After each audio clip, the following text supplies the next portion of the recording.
Eu sou um desses que jogou The Last of Us e que, enquanto assiste a série, sempre lembra de como as coisas foram no seu original. E, infelizmente, eu pareço fazer parte de uma minoria que consegue apreciar profundamente tanto o jogo quanto as escolhas adaptativas da série. Aqui no terceiro episódio da segunda temporada, há uma série de decisões de adaptação que incomodaram alguns fãs do jogo. O fato de ter uma passagem de tempo um pouco maior, que entrega muito realismo, mas que deixa os fãs do jogo chateados porque não existe uma reação imediata à morte do Joel. O fato do Tommy não sair em busca da vingança imediatamente, mas de alguma forma tentar proteger ali a cidade onde há sua esposa, seu filho e seu futuro filho. Bom, muitas coisas incomodaram alguns fãs. E a impressão que eu tenho é que alguns fãs não conseguem entender que, diferente de um jogo onde você tá controlando uma ação sem muito tempo de respiro, um seriado precisa te dar desenvolvimento de personagem. Um personagem tem que começar em um lugar e terminar em outro. Ele tem que se desenvolver, tem que chegar em algum lugar. Os fãs que lamentam profundamente o Tommy não estar lá, já deu indicativos no episódio que estaria. O romance entre Ellie e Dina, que muitos fãs gostariam que já fosse pungente, está num processo de desenvolvimento. Parte da graça de assistir uma história é ver como os personagens mudam. Ao jogar um jogo, no entanto, você tem outras graças associadas àquilo. Você quer controlar personagens que em algum nível já estão desenvolvidos, que tomam decisões mais rápidas. Não perceber essas adaptações torna toda a possibilidade de análise e de entretenimento completamente diminuído. Perde-se, então, a possibilidade de encontrar beleza do trabalho que está sendo feito aqui, não só pelo criador do jogo, mas também pela equipe da HBO. Dentre esses muitos vídeos que reclamam, eu caí em um do Patife, em que lá pelas tantas ele vai dizer o seguinte: eu não preciso comentar da cena da votação, né? De novo, por que eles estão dando tanto espaço pra Jackson, cara? Por quê? Caralho, tá beleza, mano. Eles queriam fazer uma guerra em Jackson, ficou irada a guerra e tal. Eu acho que mal encaixada, mas tudo bem. Por que, cara? Por que tanto tempo desse episódio assistindo votação de Jackson? Isso... Ah, mano. Por quê? Por que isso? Bom, eu acho que Santo Agostinho, famoso Agostinho de Hipona, do século V, um dos pais da igreja, autor de Cidade de Deus, pode responder bem essa questão. E é isso que a gente vai fazer hoje no Mundo Cópia do terceiro episódio da segunda temporada de The Last of Us. Se você gosta desse tipo de vídeo, onde a gente faz uma análise cristã de filmes, de séries, de cinema, literatura, bom, é o Mundo Cópia, é o nosso programa de pegar elementos da cultura e tentar respondê-los e analisá-los e encontrar alguma mensagem, seja positiva, seja negativa, avaliar de acordo com a palavra de Deus. Se você gosta disso, se inscreve nesse canal e assina as notificações, clica aí em gostei pra você manter esse programa vivo. E claro, esse episódio está recheado de spoilers do terceiro episódio da segunda temporada. Fique aqui por sua conta e risco. As consequências do segundo episódio já se mostram nos primeiros minutos do terceiro episódio. Do lado de fora dos muros de Jackson, infectados carbonizados, brasas e muros vacilantes. Do lado de dentro, mortos e feridos. Tommy limpa o cadáver de Joel com a dor da perda. A perda de não ter conseguido se despedir, a perda de toda a história que não continua para além dali, a perda de mais uma perda. Tommy havia perdido sua sobrinha, agora Tommy perde o seu irmão. A câmera se afasta gradativamente de Tommy e vemos outros mortos. Quem são? Não sabemos. Ali eles não passam de mortos, mas certamente eram importantes para alguém. Joel é colocado dentro do contexto de várias outras mortes. Joel é importante para nós, porque nós nos envolvemos com ele, gastamos tempo com ele, conhecemos a sua história. Mas quantas outras histórias não estão ali em volta de Joel, que nós não conhecemos e que não vemos? Quantos outros não perderam também alguém amado? A série repete muito o espírito do jogo, onde nós interpretamos os nossos personagens não mais como ilhas, mas como pessoas dentro de um grande conjunto de relacionamentos muito maiores do que eles próprios. Mais à frente, uma moça vai dizer: ora, eu sei que o Joel era importante, mas todos nós perdemos alguém. Eu perdi a minha irmã naquele dia. É uma forma muito madura de enxergar o mundo de fantasia que muitas vezes está diante de nós, onde nós só enxergamos os protagonistas, mas não enxergamos todo o mundo em volta deles. Parte da genialidade de The Last of Us 2, o jogo, é mostrar que existe um mundo para além dos personagens que nós controlamos. É impossível que um seriado repita esse mesmo sentimento, uma vez que nós não vamos poder controlar os personagens inimigos como a gente faz no jogo, mas toda a ambientação e a cinematografia apontam para o mesmo espírito. Joel não existia sozinho, ele não era a única pessoa que importava. Existe um mundo em volta dele. Na ala hospitalar, os feridos também se amontoam. Não só Ellie foi ferida naquele dia. E várias pessoas estão ali ajudando como podem. Ellie acorda, delirando, e revive a morte de Joel com gritos de agonia e pavor. O processo de reestruturação depois de uma crise nunca é vivido sozinho, porque nós não estamos sós no mundo. A dor da Ellie acontece sendo acolhido por outros. Acontece no meio da dor de outros. Porque nem Ellie, nem Joel nem Tommy, nem nós vivemos em completo isolamento. Os primeiros minutos do episódio 3 já nos mostram que há aqueles que vivem fora dos muros, há aqueles que vivem dentro deles, que existem grupos diferentes, porque nós formamos comunidades. Assim como os infectados possuem uma mente compartilhada, nossa forma de pensar não é autônoma, nossa vida não subsiste sozinha. Nossa visão de mundo depende da comunidade que estamos inseridos. E aí que entra Agostinho de Hipona. Agostinho pregou uma série de sermões sobre a queda de Roma, quando Roma estava sendo atacada pelos bárbaros, e ele comenta sobre a destruição da sua cidade. O que Agostinho fala é muito poderoso, ele diz: vocês se espantam que Roma caia? Vocês deveriam se espantar que ela tenha durado tanto tempo, porque a certeza é que os reinos humanos todos cairão. É com base nesses sermões que ele escreve um livro chamado Cidade de Deus, onde ele fala que existem duas cidades, uma cidade humana e uma cidade celestial, e que essas duas cidades são centradas em dois amores. Uma, a cidade humana, é centrada no amor próprio, enquanto outra, a cidade celestial, é centrada no amor a Deus. Agostinho quer nos ensinar que nós normalmente nos congregamos em torno de amores. E eu acho que essa é a melhor resposta que eu posso dar pro Patife. Eu não tô xingando o Patife, é o nome fantasia dele aí na internet. Por que gastar tanto tempo mostrando o Jackson? Por que mostrar votação? Por que mostrar as pessoas interagindo ali? Eu queria a ação, eu queria a sanguinolência. E a verdade é que nós estamos aprendendo e construindo aqui todos os fundamentos do que significa viver em comunidade. Nós estamos considerando o que é que pode ser perdido quando escolhemos sair do nosso grupo em busca de satisfazer desejos pessoais de vingança e retaliação. Ora, se nada pode ser perdido, todo o conflito não tem muita graça pra gente. Se não custa nada, por que é que nos engajamos ali? Conhecer a comunidade, os relacionamentos, o modo como seres humanos interagem, torna tudo mais poderoso. O Tommy só tinha o Joel, e ele vai atrás do Joel. Um Tommy que agora tem esposa, tem filhos, tem um bebê na barriga, tem uma comunidade pra cuidar, que exerce liderança. Quando o Tommy for, como eu acredito que irá, em busca de Ellie, existe muito mais em jogo agora. A trama fica muito mais poderosa. Eu fico desconsolado que muitos fãs não consigam perceber todo o setup que está sendo construído para nos dar uma punchline muito melhor mais na frente. Mas bom, passam-se 3 meses. Nós vemos o povo de Jackson unido para reconstruir seus muros. Os homens trabalham cortando toras de madeira, martelando, serrando. Eles estão unidos e quando Tommy se cansa, outro vem para ocupar seu posto e ajudá-lo. A força de um, ajudando na fraqueza do outro. Muitos ainda estão feridos, ainda estão abalados. A reconstrução de Jackson é externa e interna. Externamente, eles estão unidos em um só propósito, que é perpetuar a vida ao levantarem os muros caídos para sua proteção. Internamente, eles deveriam agir da mesma forma, mas parece que isso levará muito mais que 3 meses. Internamente, ainda há muita destruição em Jackson. Mas a reconstrução é isso. É tentar voltar à normalidade. É beber cerveja, assistindo crianças jogando beisebol. Havia monstros queimados lá fora. Eles estão tentando cicatrizar as queimaduras de dentro. 3 meses depois, Ellie finalmente consegue alta do hospital. Eu gosto muito desses esforços de dar fidelidade, sabe, no seriado. No jogo, você, toma ali um negocinho, glute e pronto, recupera seu life. Na vida real, quando você leva um chute daquele nas costelas, você vai ter que colocar alguns recursos que vão lhe devolver, a vida. Você vai demorar um tempo pra conseguir voltar a andar normal. Eu acho que isso é respeitoso, dá o tempo do luto ser vivido, dá um respiro e um descanso depois de um episódio tão frenético. Você consegue olhar pros seres humanos a uma andada lenta em uma casa onde o pai não está mais. A lágrima diante das roupas daquele que se foi. Novamente, a relação externa e interna se evidencia aqui. Externamente, Ellie está recuperada. Internamente, ela permanece destruída. Gale, conversando com ela, diz no primeiro momento: se todos tivessem a sua saúde mental, eu beberia e fumaria menos maconha. Ela não teria muitas pessoas para atender ali naquele apocalipse. Mas é possível notar a ironia e o sarcasmo das suas palavras. Você não.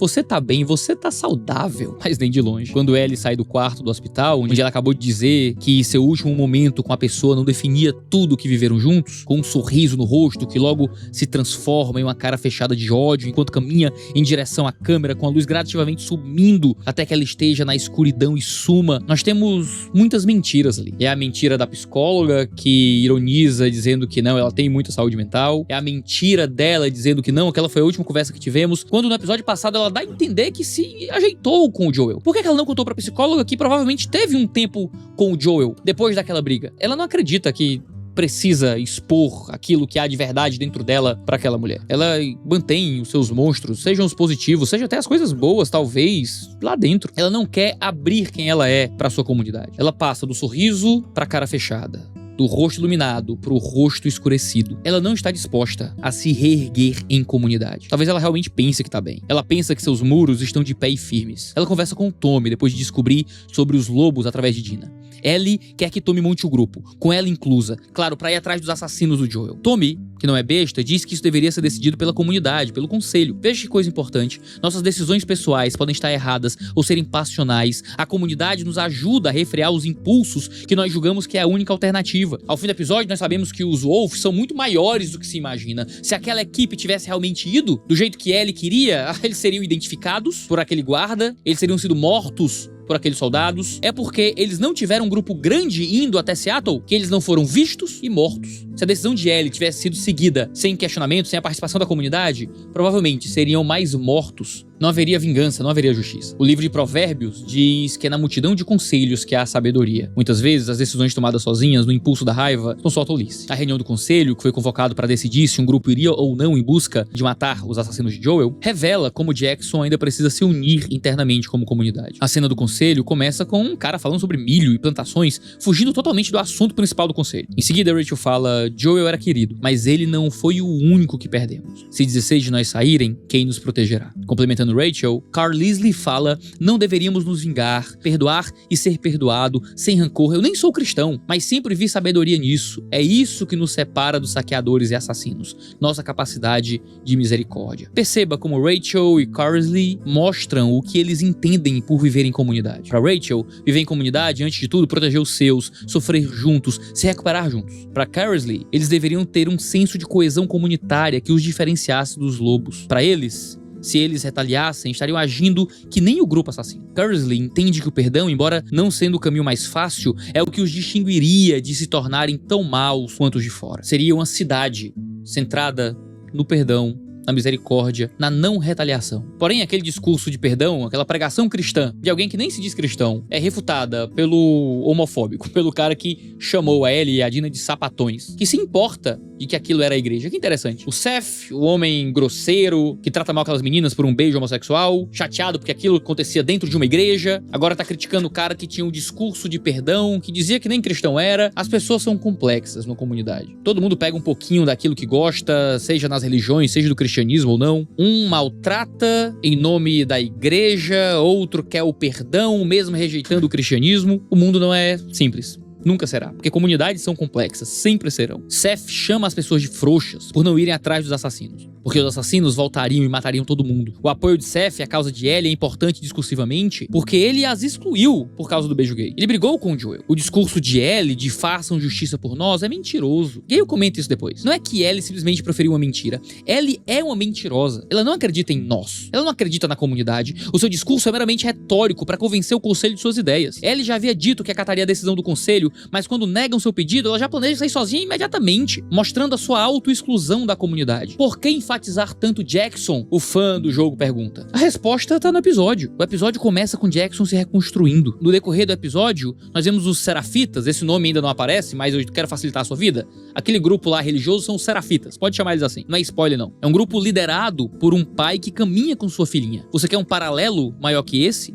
Eles são um grupo que prefere se isolar da guerra, porque a sua visão de mundo é que a distância da guerra é mais poderosa que o martelo. Depois vemos que esse grupo é dizimado pelos lobos. E no final do episódio vemos que os lobos têm um exército. Veja, no conselho de Jackson eles se vestem predominantemente da mesma forma. Uma camisa quadriculada, calça jeans. Os Serafitas se vestem com uma toga e um símbolo. Os lobos têm vestimenta de exército e um símbolo. O terceiro episódio de The Last of Us nos mostra como essas comunidades são muito bem definidas e como essas comunidades importam profundamente para eles próprios. O outro é inimigo, o outro é o lobo, é o demônio, o outro é quem vem se vingar. Cada comunidade se centra e encontra os seus muros, sejam muros físicos, seja o muro da mensagem da profeta, seja o muro da força militar. Comunidades importam e fazem tudo para sobreviver e subsistir, cada um ao seu modo. Quando fugimos da comunidade, quando perdemos a comunidade, o que é que sobra no fim das contas? Ellie e Dina fogem da decisão da comunidade. Abby, no episódio passado, escolheu matar Joel debaixo dos olhares de reprovação da sua comunidade. Se no fim do mundo a comunidade é tudo que sobra, do que é que Ellie, Dina e talvez Tommy mais à frente vão abrir mão ao escolherem ir em busca de vingança? Se você jogou o segundo jogo, e aqui eu não vou dar spoiler não, você sabe muito bem que esse é um paralelo muito poderoso com algo algo muito central, muito triste que acontece no fim de tudo. Mas fica aqui só uma mensagem pra quem jogou o jogo. Quem não jogou, fica aí na expectativa. Foi só porque vivia em comunidade que a Ellie não saiu numa caçada sem rumo. Foi Dina quem veio pra corrigir as falhas da Ellie. Ela que veio com a lista de suprimentos, ela que veio com o mapa, ela que sabia o que fazer. Foi porque vivia em comunidade com Seth que Ellie saiu com uma arma melhor do que a que tinha. Sim, até Seth, que até aqui tinha o rancor de Ellie, também ajudou Ellie. Seth, que é um preconceituoso e que certamente não deixou de olhar pra homossexualidade como uma coisa negativa, estava disposto a superar isso e agora ajudar quem antes foi alvo de ataques verbais. Comunidade é isso. É quando aquele teu tio bolsonarista que você, jovem místico meio de esquerda, rejeita, ajuda você e sua família no dia da necessidade. É quando aquela tua sobrinha meio bicho grilo, meio de esquerda, que, sei lá, que fez o L e que você despreza, sei lá pelo quê, é quem ajuda e cuida e respeita e honra os seus filhos. É quando o crente é ajudado na dificuldade pelo homossexual. É quando o gay recebe amor e carinho do conservador. Comunidade é quando, apesar das muitas diferenças e dos muitos conflitos que podem surgir, existe ainda um senso de amor, de graça, de misericórdia, de nos centrar em alguma coisa maior do que nós. No caso de Seth, de Ellie, de Dina, foi a vingança. O que é que une os outros nas suas outras comunidades? A gente vai ter que continuar assistindo pra descobrir. Mas o que é que nos une nas nossas comunidades? Bom, isso aí você não tem que assistir, tem que refletir pra descobrir. Pessoas são complexas e quando se percebem parte de um todo, a sua postura em relação aos outros pode mudar, pode variar, pode se tornar melhor. Levantamos muros contra uns, nos protegemos de outros, temos o ímpeto de atacar aquele, mas em comunidade podemos ter atitudes que sozinhos não teríamos. Dificilmente uma pessoa quebraria uma cadeira em público sozinha, mas esteja junto de uma torcida organizada que vê o seu time perder um clássico rei e você muitas vezes vai com a multidão. Ou ainda a postura nas redes sociais, as trends virais, o hating, o cancelamento, o compartilhamento de ideias. A comunidade faz com que a gente tome atitudes que a gente rejeita também. Comunidades nem sempre nos melhoram, às vezes nos pioram. A grande questão é que a gente nunca sai ileso de viver em grupo. Somos influenciados a concordar ou a discordar. O ser humano não foi feito para viver só, ele foi criado para viver em comunidade, mas ele também é criado para avaliar a sua comunidade, para às vezes discordar dela, para às vezes seguir um outro caminho. É na comunidade que nós encontramos quem possa compartilhar dos nossos sentimentos. Foi C.S. Lewis, no livro Os Quatro Amores, que disse que a amizade é basicamente encontrar alguém que possa olhar para um terceiro objeto e dizer eu também. Eu também, segundo C.S. Lewis, é a base da amizade. É quando Dina diz para Ellie: eu o amava também, se referindo ao Joel. Ellie ficou com raiva porque Dina não havia lhe contado antes quem eram os lobos. Parece que Ellie pensava que seu sentimento pelo Joel era exclusivo, mas minha querida, calma aí. Não é. Não fale comigo como se eu não o conhecesse. Ele era meu irmão, diz o Tommy quando Ellie diz que Joel iria pra Seattle para resgatá-lo. E Tommy diz, não, com tanta gente morta ele não iria. Ele ficaria se culpando. Ellie passou por experiências traumáticas de quase morte, sequestro, abandono e pensa que por isso é a rainha do bom senso, da maturidade, é a badass. Ela chega a citar uma fase de impacto quando ela e Dina chegam em Seattle para poder se passar por corajosa. Mas ela ainda age como um adolescente que não sabe dominar suas emoções e que pensa que tá sempre certo. Aqueles que criticam a ênfase que Jackson recebeu em 2 episódios não entendem a importância da comunidade aqui. Eu não quero ver Jackson, eu quero ver a Ellie quebrando todo mundo até chegar na Abby. E talvez esse seja um bom sentimento para jogar um jogo de videogame. E eu respeito as emoções de quem jogou o jogo, eu tive as mesmas emoções, mas elas não vão ser bem reproduzidas se a série simplesmente tentar te dar o mesmo fluxo narrativo de um jogo de videogame. Você não tá controlando ninguém na série, você tá assistindo, você precisa de algo diferente. O que eu acho interessante é que os fãs do jogo às vezes parecem muito com a própria Ellie, porque a Ellie quer justamente isso, quer ignorar Jackson pra simplesmente seguir uma jornada sanguinolenta de vingança. O que acontece é que se ela fizesse isso, teríamos um episódio muito curto. Ela não teria suprimentos, ela não teria uma rota, ela morreria muito rapidamente. Se tivesse, chegaria com seus 12 em Seattle, seriam identificados, seriam mortos. Eu lembro muito de um livro que eu li ano retrasado, de um teólogo chamado Miroslav Volf. O livro se chama Exclusão e Abraço. Na obra, ele propõe uma reflexão ética e teológica sobre a vida em comunidade, lidando com as tensões entre identidade e alteridade, sobre os perigos de excluir o outro. No livro, ele discute muito conflitos étnicos que aconteceram na Iugoslávia, ali no fim do século XX. O Wolff vai rejeitar a ideia que é recorrente em certas tradições filosóficas e sociais, de que a identidade deve se formar pela pura negação do outro. Ele vai enfatizar que nós somos definidos por um duplo movimento, separação e conexão. Ele afirma que, por si só, a separação resultaria em seres fechados em si mesmos, isolados e idênticos a si mesmos. Parece que ele está escrevendo a Ellie, em alguma forma aqui. O Wolff vai argumentar que nossa identidade não reside apenas em sermos outros em relação a alguém, mas na complexa teia de relações com esses outros. O Wolff assinala que a alteridade está intimamente conectada com a formação do eu. Ser distinto não é o mesmo que ser isolado. O processo de diferenciação é parte do próprio ato criativo da existência. Um ato que inclui conexão, diferenciação e heterogeneidade. Ou seja, identidades só subsistem porque há distinções legítimas entre pessoas e grupos. Mas elas também precisam ser abertas ao outro para escapar do isolamento e da esterilidade social. Ele afirma que o ego humano é formado não por meio de uma simples rejeição do outro, por meio de uma lógica binária de oposição e negação, mas por meio de um complexo processo de acolher e deixar fora. Somos o que somos, não porque somos separados dos outros que estão ao nosso lado, mas porque estamos tanto separados como conectados, tanto distintos como relacionados. Os limites que marcam nossas identidades são ao mesmo tempo barreiras e pontes. Jackson construiu muros para se proteger dos infectados e dos outros grupos, mas precisa ainda construir pontes entre seus residentes. Se Jackson retaliasse, em vez de perdoar, como sugeriu Carlyle, isso não os faria igual aos lobos? Certamente. Os serafitas escolheram serem peregrinos sem rumo definido, sempre se afastando da guerra. Os lobos escolheram Seattle como seu quartel-general. As 3 comunidades só souberam excluir as demais em vez de criar pontes. É o que Odin teria falado um dia. Estão todos contra a Fedra, mas não sabem porque não se unem. Quando não vivemos em comunidade, podemos apresentar uma exclusão profundamente destrutiva. Por isso que o conceito de exclusão emerge, segundo Wolff, como uma perversão do processo de diferenciação. Se a diferenciação é criativa, traça limites para permitir identidades separadas e relações fecundas, a exclusão, ao contrário, é destrutiva. E ela pode se dar de 2 modos principais. Uma por meio do isolamento do outro, Jackson com seus muros, os serafitas com suas andanças, os lobos em Seattle com suas armas. Ou por meio do apagamento das diferenças, assimilando o outro e eliminando qualquer traço de autoridade legítima. É a comunidade que tenta apagar a vontade da Ellie de vingança. Wolff define a exclusão como uma atividade pecaminosa de reconfigurar a criação. A exclusão substitui a dinâmica de acolher e do deixar fora pela violência, expressa através da expulsão, assimilação ou subjugação, ou pela indiferença, pelo abandono. Voltando ao que disse Agostinho, se queremos comunidades que realmente sejam fortes e vivas, nós não podemos ter comunidades centradas no amor próprio, na violência, na vingança, nem mesmo na fuga. Precisamos de comunidades que sejam fundamentadas em um amor superior, fundamentadas na mensagem de perdão, de misericórdia, que foi tão violentamente rejeitada. A cidade dos homens exclui, levanta muros, mata, destrói, elimina a alteridade. A ironia, veja só, a terrível ironia de The Last of Us é que os infectados são mais unidos que os humanos. Os infectados, mesmo com suas diferenças, apresentam a união de uma só mente, enquanto os humanos se excluem, se matam, juram vingança uns para os outros. Dos infectados, é possível ver que há velhos, jovens, homens e mulheres,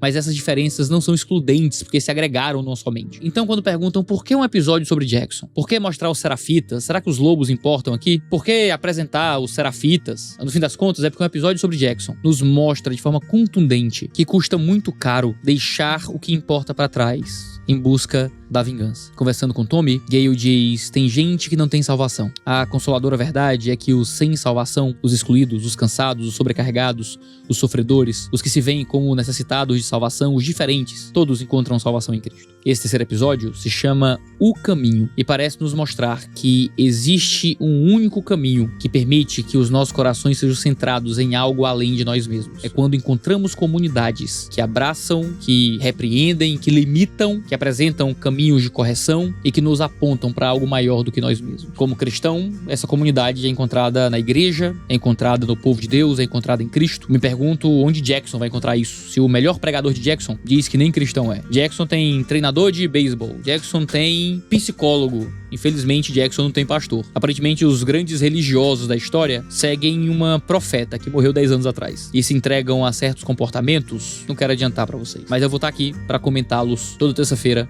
10 horas da manhã, no Mundo Cópia de The Last of Us. Se você gosta desse tipo de vídeo, não deixe de se inscrever no canal e assinar as notificações pra ficar sabendo sempre que houver vídeo novo. Cheiro no seu cangote e até a próxima.